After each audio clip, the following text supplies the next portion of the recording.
Did you guys hear the story of the student who got stabbed in school while arguing with a classmate over whose father is richer than the other? This is one of the story that you won't believe happened. When I first read this headline, I was like, nah, this can't happen.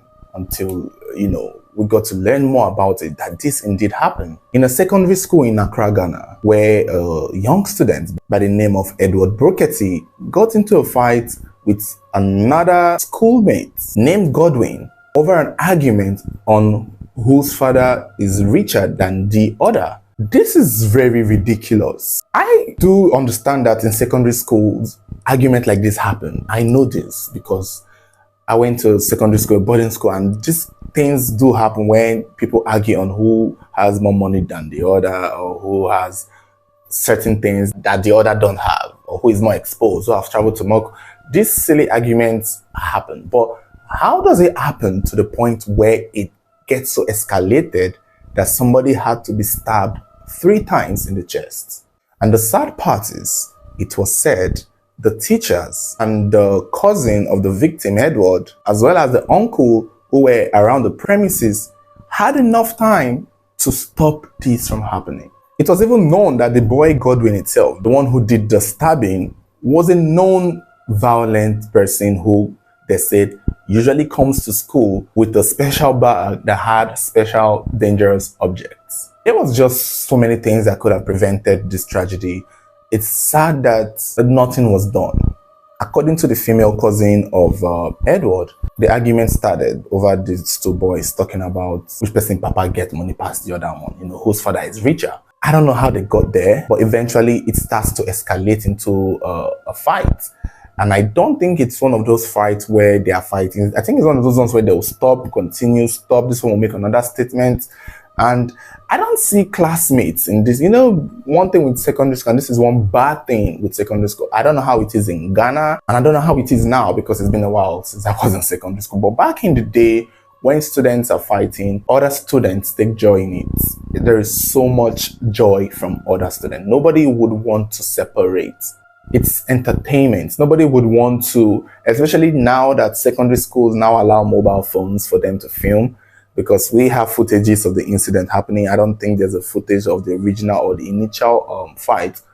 Now that students can go into the school with their Android phones and their iPhones to have clear quality pictures, I don't see anybody offering to step up to separate the fight between these 2 boys. And if Edward was fighting with a boy named Godwin, who is known to be violent, then at some point, those objects that he carries to school was bound to be used. But the sad thing, like I said, was the fact that teachers were told that this fight was happening, that they should come and de-escalate it, but they did not show up. No teacher came up to punish the students, de-escalate the situation, or at least offer to mediate and have a dialogue. Because that's what I would do. I had taught in a school too. So I understand that in a school like this where the boys are usually older, all the senior students, they are very big boys. Back then, I think during NYSC, these boys are huge. Bigger than some of the coppers who were serving. So, of course, having to physically separate the fight might prove difficult, especially if it's not in a classroom setting or maybe outside of the school. But this happened in the school, so I can understand that to be difficult. But the thing is, there is always that authority that is above them all. And if that authority had been reached, if that authority had been informed that students are fighting, then they should have done something. Personally, if I was the father of the boy, I would sue. I would press charges. It was even said the boy had an uncle who had a shop outside the school, and the uncle was called in to come and help since the teacher were not helping. And this was still the same time the fight had not escalated, but the uncle did little to nothing. And I'm surprised as to why the teachers did not show up. The principal did not do anything. The security men, I doubt if they did not do anything. The prefect did not do anything. The boy's uncle did not do anything. The cousin who was a schoolmate of the Edward, she was just a girl, but there was only little she could do, and the little she could do was to tell the teachers and every other person to come and help the fight. And I think that was as best as she could do. She could not get in between that fight. Otherwise, she would have been the one stabbed too. And the last thing I don't want to do is get stabbed for someone else's fight. This is not my fight. I'm not the one arguing that my father is richer. Leave my broke father alone. So I don't even understand why the school did not stand up or show up. It's painful and hurtful. And I feel the father's pain because this could have been avoided multiple times. It was even said that when the fight happened and Edward was stabbed by Godwin, mind you, they had exams that day, according to what was said. They had written an exam. So I'm guessing it's one of those fights too that can carry on. You know how secondary school can be? They can fight from morning till night. Somebody can make one statement and they argue. So it's not one of those things that happen spontaneously. It's one of those things that builds up. And that is what I picture and that's what I imagine. The meet and the conversation. It could even have been a conversation from the days back.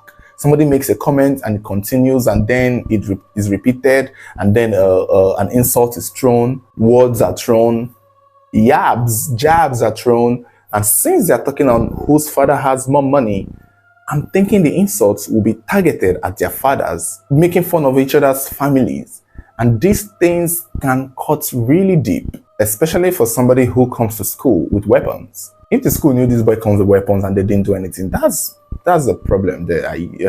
This is lawsuit in my opinion. I don't know how Ghana law, well, I mean, let's just hope that the father gets a good lawyer for that. But it's painful. So the fight is happening, no teacher step in. The boy gets stabbed and is on the floor, no teacher step in.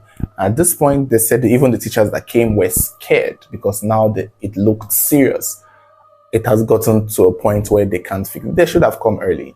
But when the boy got stabbed, they said the teachers all backed out and they were like, nah. It was up to the fellow student to rush the boy to the hospital, which they did. And according to what was said, no teacher or no staff of the school followed this boy to the hospital afterwards.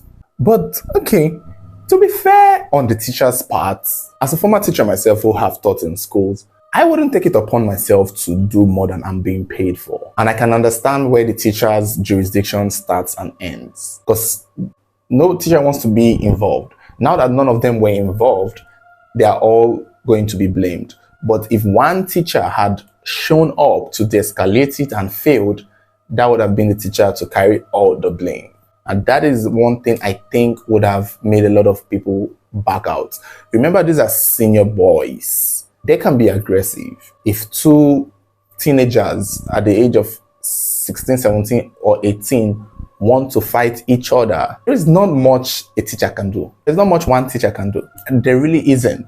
If it's one of those government schools where the boys are as huge as people who carry blocks, you need a security, you need a police, you need a security personnel to stop it. Because a teacher getting in the middle also risks his or her life. Remember, the Edward boy has a knife, has weapons. If I knew that a radical rascal is fighting in the school I'm teaching in, I am not going to leave my office. Let's be clear. So I don't see us blaming the teacher as a whole. However, the principal or the owners of the school, the authorities in the school, are the ones who are supposed to provide security for such a situation like this. But I would assume or guess too that the security is, so my job is at the gate, I'm gate man. I'm not security, I'm gate man. So it was said that after Edward was rushed to the hospital, they couldn't save him. His cousin, the girl, called his father. His father came to the hospital. But at the time he got there, Edward had passed.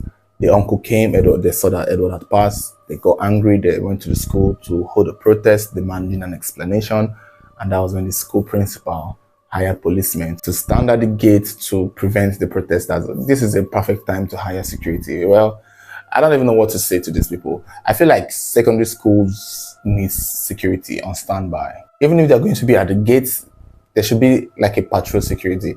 And even if you can't afford that because you're relying on your male teachers because they are male to do the job of de-escalating and, you know, preventing chaos, you still need to put that in their job description.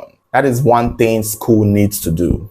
If you want your male teacher, your mathematics teacher, your biology teacher to go and be separating fights of 18-year-olds in SS3, then You need to put that in their description, because expecting a teacher to play the role of a security is too much on them. And I don't think they get paid enough to be put in that situation where their own life could be at risk, where they too could have been the one stabbed.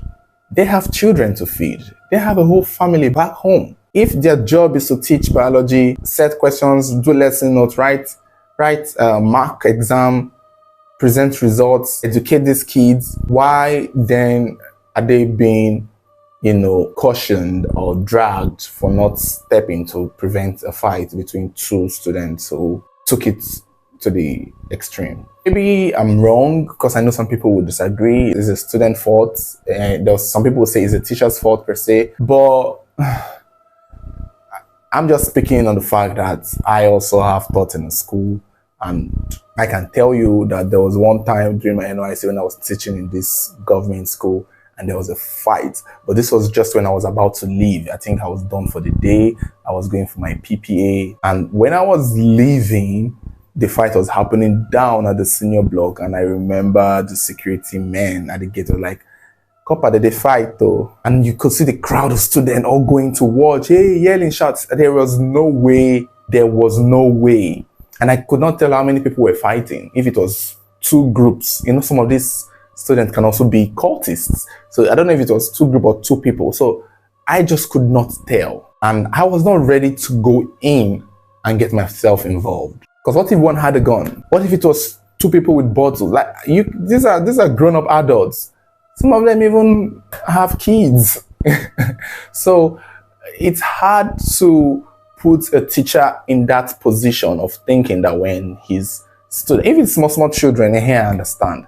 If it's those little ones in primary school or junior secondary school, yeah, I even taught in a primary school too, and I can't even remember if there was ever a fight. So, and even if there were, it was easy to just yell and threaten to flog them or threaten to punish them, and it goes down.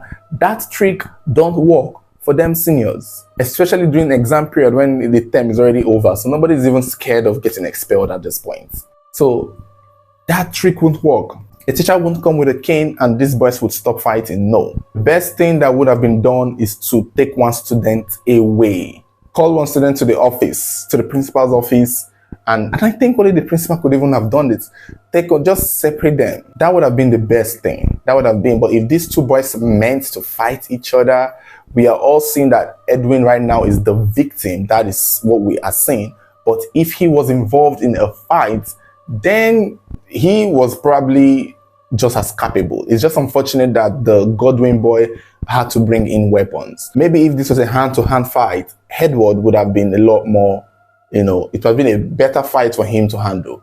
But for Edward to fight a boy who comes with weapons, then that is where I think that is the problem, the weapons. If it was hand-to-hand, they would have fought and gotten tired. But that weapon part was where it all goes left. And the cousin saying that they know that this boy comes with these weapons is something that I think should be investigated. If this thing goes to a lawsuit, they have to know that, wait, does any teacher know? Has there been an instance or a situation where this boy had used these weapons? Or does the school know, or anybody at all know that this boy comes with a bag full of weapons? And if that knowledge is out there, then the school will have to answer for that, because we get a student fights, but with weapons, that's on another level there. And that, I think the school should take the fall. The owners of the school should pay. I feel the father of the boy should sue and get his money. It's not going to bring the son back, but maybe when the school has paid so much money in damages and in these lawsuits, they will be more careful and they will be more in line with checking their students and making sure that this thing don't happen again, because these are people's children. You can't just play with their lives like this or be negligent with it.